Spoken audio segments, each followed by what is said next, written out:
16ویں صدی دنیا بدل رہی تھی۔ یورپ کی طاقت نئے سمندری راستے تلاش کر رہی تھی۔ یہاں سونا، مسالے، تجارت اور طاقت، ہر سلطنت ہندوستان اور بحر عرب تک پہنچنا چاہتی تھی، مگر ان سمندروں پر قبضہ کرنا اتنا آسان نہیں تھا۔ بحر عرب کے ساحلوں پر ایک سرزمین آباد تھی، مکران، اور اسی سرزمین سے ایک ایسا نام ابھرنے والا تھا جو صدیوں بعد بلوچستان کی تاریخ میں زندہ رہے گا۔ میر حمل ایجین، یعنی کہ میر حمل کلمتی۔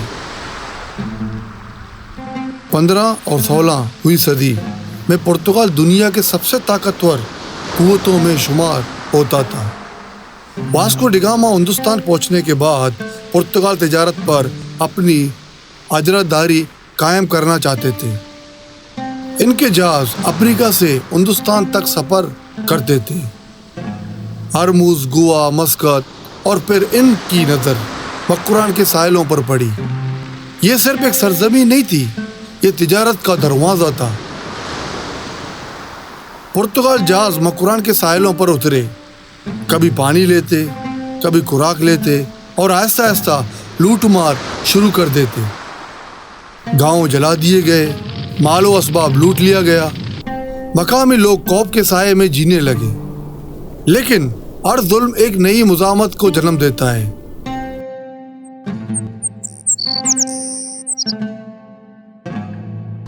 اور مکران یہ مزاحمت میر اسماعیل بلوچ کی صورت میں ابھری۔ میر اسماعیل نے مقامی قبائلوں کو متحد کیا، ایک قوت تیار کی، اور پرتگالیوں کے خلاف جنگ کا آغاز ہوا۔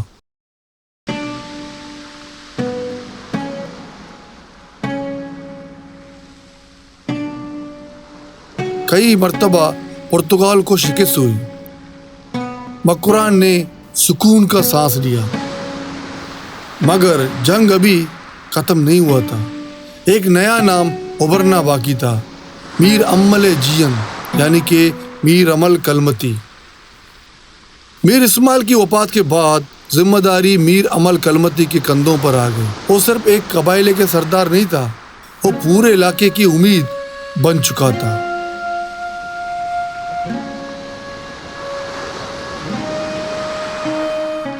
میر حمل سمجھ چکے تھے پرتگالیوں کو صرف زمین پر نہیں، سمندر میں بھی للکارنا ہوگا۔ میر حمل نے ایک جنگی جہاز تیار کروایا۔ اس جہاز کا نام شانگ۔ یہ صرف لکڑی اور لوہے کا جہاز نہیں تھا، یہ مکران کی آزادی کی علامت تھا۔ پرتگالی سمندر کے بادشاہ تھے، لیکن اب ان کے سامنے مکران کا شیر کھڑا تھا۔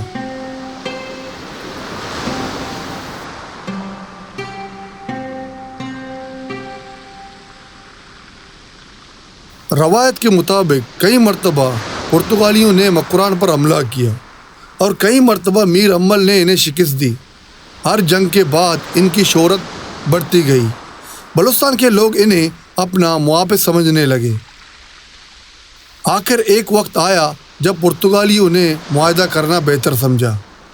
روایت کے مطابق معاہدے میں یہ شرط شامل تھی کہ مکران پر دوبارہ حملہ نہیں کیا جائے گا۔ سمندر میں امن لوٹ آیا اور لوگوں نے اپنی زندگی دوبارہ شروع کر دی، مگر تقدیر کو کچھ اور منظور تھا۔ ایک شکار کے سفر کے دوران سمندر سخت طوفان آیا، شاگ اپنا راستہ بھٹک گیا اور گجرات کے ساحل تک پہنچا، وہ علاقہ جو پرتگال کی قبضے میں تھا۔ پرتگالیوں نے میر حمل کو ہتھیار ڈالنے کا حکم دیا، لیکن ایک بلوچ سردار نے سر جھکانے سے انکار کر دیا۔ جنگ ہوئی، بہادری سے لڑی گئی، لیکن آخر میں حمل گرفتار کر لیا گیا۔ روایت کے مطابق پہلے گوا اور پھر پرتگال لے جایا گیا۔ صدیاں گزر گئی، سلطنتیں ختم ہو گئی، لیکن میر حمل کلمتی کا نام زندہ رہا۔ آج ہی مکران کے ساحل ان کی بہادری کو گواہی دیتے ہیں۔ یہ کہانی صرف ایک آدمی کی نہیں، یہ کہانی ہے اس جذبے کی جو ظلم کے سامنے جھکتا نہیں۔